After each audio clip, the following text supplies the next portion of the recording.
Bismillahirrahmanirrahim. Assalamualaikum warahmatullahi wabarakatuh. Halo teman-teman, perkenalkan nama saya Halimatus Sa'diyah, NIM 120 1062 3084, kelas 5C Manajemen, Program Studi Pendidikan Ekonomi, UIN Suska Riau. Video ini dibuat untuk memenuhi tugas ujian akhir semester mata kuliah Manajemen Pemasaran yang diampu oleh Bapak Hendra Riovita MM. Nah, di video kali ini kita akan membahas 4 rumusan masalah, di mana pada video sebelumnya kita sudah membahas 5 rumusan masalah, yaitu pada bab 1 sampai 5. Jadi yang sekarang ini kelanjutan dari yang kemarin ya teman-teman. Jadi sekarang kita membahas bab 6 sampai 9. Yuk langsung saja kita mulai pada pembahasan pertama, yaitu bab 6, pasar industri dan perilaku pembeli di pasar industri jasa guru. Bagaimana penjelasannya? Simak video berikut ini teman-teman. Nah, sekarang kita masuk ke pembahasan pasar industri dan perilaku pembeli di pasar industri jasa guru.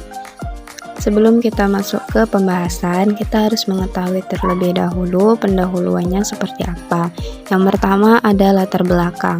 Nah, manajemen pemasaran tidak hanya dilakukan pada produk barang saja teman-teman, tapi juga untuk jasa, terutama jasa guru, karena kita sedang membahas manajemen pemasaran jasa guru. Nah, pada pembahasan bab ini kita akan membahas mengenai pasar industri, perilaku pembeli di pasar industri, dan segmentasi pasar industri. Kemudian, rumusan masalahnya, bila Anda ingin menjadi guru, jelaskanlah pasar industri dan perilaku industri produk Anda. Kemudian tujuannya yang pertama tentu untuk memenuhi tugas akhir mata kuliah manajemen pemasaran dan agar kita semua dapat mengetahui pasar industri dan perilaku industri produk jasa guru ini. Nah, kita masuk ke submateri yang pertama, yaitu pasar industri jasa guru. Nah, di sini kita mengambil tinjauan literaturnya, yaitu industri adalah usaha atau kegiatan pengolahan bahan mentah atau barang setengah jadi menjadi barang jadi yang punya nilai tambah untuk mendapatkan keuntungan. Sedangkan pasar industri adalah semua organisasi yang membeli barang atau jasa untuk digunakan memproduksi barang dan jasa lain yang kemudian dijual, disewakan, atau dipasok ke perusahaan lain. Kemudian kita implementasikan ke jasa gurunya ya teman-teman di pembahasan ini, yaitu industri adalah usaha atau kegiatan pengolahan bahan mentah atau barang setengah jadi menjadi barang jadi yang punya nilai tambah untuk mendapatkan keuntungan. Nah, jadi dalam industri jasa guru itu contohnya seperti UIN Suska Riau yang mana mengolah barang setengah jadinya yaitu mahasiswa menjadi barang yang punya nilai tambah untuk mendapatkan keuntungan. Yang punya nilai tambah di sini maksudnya seperti memiliki keahlian atau kemampuan sesuai dengan bidangnya. Contohnya mahasiswa tarbiyah. Nilai tambahnya adalah selain menjadi guru, nilai tambahnya yaitu memahami lebih dalam ilmu agama karena basicnya itu lulusan UIN Suska Riau. Sedangkan pasar industri dalam jasa guru di sini maksudnya seperti sekolah yang membeli jasa seorang guru untuk digunakan memproduksi atau menghasilkan barang setengah jadi tadi teman-teman. Barang setengah jadi di sini maksudnya seperti peserta didik, yang dimana peserta didik di sini kemudian dapat mempunyai nilai tambah dengan mendapatkan ilmu pengetahuan yang diberikan oleh guru tadi. Kemudian kita masuk ke submateri yang kedua, yaitu perilaku pembeli di pasar industri dalam jasa guru. Nah, kalau tinjauan literaturnya itu sama saja ya teman-teman, ada 4 poin. Nah, kita langsung saja mengimplementasikan ke dalam jasa gurunya. Yang pertama ada pembelian ulang sepenuhnya. Dalam pemasaran jasa guru, pembelian ulang sepenuhnya di sini maksudnya peserta didik atau sebagai pembeli membeli jasa guru secara terus-menerus tanpa adanya modifikasi. Nah, modifikasi di sini maksudnya permintaan perbaikan atau penambahan mengenai jasa yang dijual oleh guru tadi, atau tidak adanya komplain terhadap jasa yang sudah diberikan oleh guru tadi. Artinya sebagai pembeli mereka puas dengan jasa guru tadi sehingga tidak adanya permintaan modifikasi.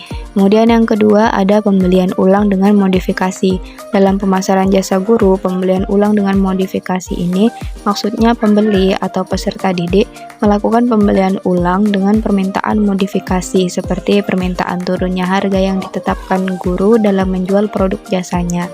Kemudian penambahan spesifikasi, contohnya awalnya yang gurunya hanya memakai media buku dan papan tulis saja. Nah, dalam pembelian dengan modifikasi ini, pembeli atau peserta didik boleh meminta guru untuk menambah menggunakan media pembelajaran yang menarik seperti berbentuk game, misalnya ular tangga, media ludo, domino, dan lain-lain. Kemudian yang ketiga ada tugas baru. Dalam pemasaran jasa guru, situasi pembelian di pasar industri, tadi pasar industri itu sekolah, yang ditandai oleh adanya pembelian produk guru untuk pertama kalinya oleh pembeli. Maksudnya, jika saya menjadi guru dan saya baru saja diterima di sebuah sekolah atau pasar industri tadi, maka saya mendapat tugas baru. Contohnya, tuntutan untuk dapat menggunakan teknologi atau dapat menyelesaikan masalah atau problem solving di kelas atau di sekolah tersebut. Kemudian yang keempat ada pembelian sistem. Nah, bila saya menjadi guru, maka pembelian masalah dapat diartikan sebagai cara kami sebagai calon guru dalam menyelesaikan berbagai permasalahan, baik itu mengenai siswa, wali murid, maupun dari sekolah itu sendiri. Nah, kemudian kita masuk ke submateri yang ketiga, segmentasi pasar industri jasa guru. Nah, tinjauan literaturnya, pembeli di pasar industri dapat disegmentasi secara geografik menurut manfaat yang dicari, status pengguna, tingkat penggunaan, dan status loyalitas dengan variabel tambahan yang mencakup industri. Nah, tadi pasar industri kan sudah kita bahas di pembahasan sebelumnya, yaitu sekolah yang membeli jasa seorang guru untuk digunakan memproduksi atau menghasilkan barang setengah jadi tadi menjadi barang jadi. Nah, barang setengah jadi tadi kan maksudnya peserta didik, teman-teman. Jadi peserta didik di sini diharapkan dapat mempunyai nilai tambah dengan mendapatkan ilmu pengetahuan yang diberikan oleh guru tadi. Nah, itu pasar industri. Jadi setiap pasar industri atau sekolah tadi pasti mempunyai segmennya masing-masing, teman-teman, dalam memilih calon guru yang akan direkrut. Contohnya, sekolah menginginkan guru yang dapat menyelesaikan masalah dengan ide-idenya. Artinya, sekolah ingin mencari guru yang mempunyai bakat problem solving atau mempunyai skill problem solving. Nah, atau syarat yang kedua menginginkan guru yang fresh graduation yang memiliki skill penggunaan media pembelajaran yang unik dan kreatif.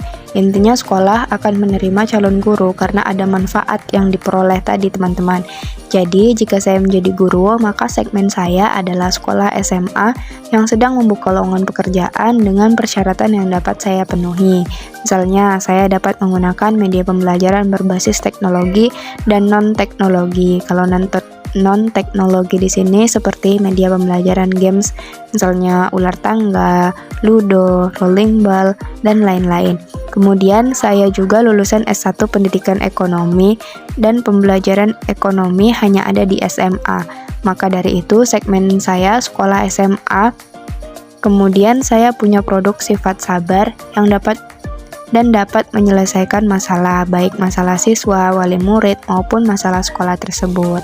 Nah, untuk contoh masalah di sekolah itu misalnya kayak sekolah swasta. Nah, itu masalahnya pada saat perekrutan murid baru. Kemudian kalau di sekolah negeri itu misalnya gurunya kurang update terhadap teknologi. Jadi, saya menawarkan pelatihan atau solusi yang dapat memecahkan masalah tersebut.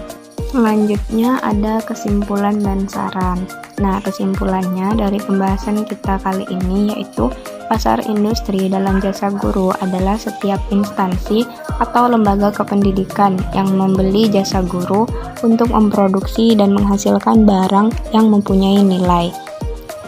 Perilaku pembeli di pasar industri dikelompokkan menjadi 4, yaitu yang pertama pembelian ulang sepenuhnya, yang kedua pembelian ulang dengan modifikasi, yang ketiga tugas baru, dan yang terakhir pembelian sistem.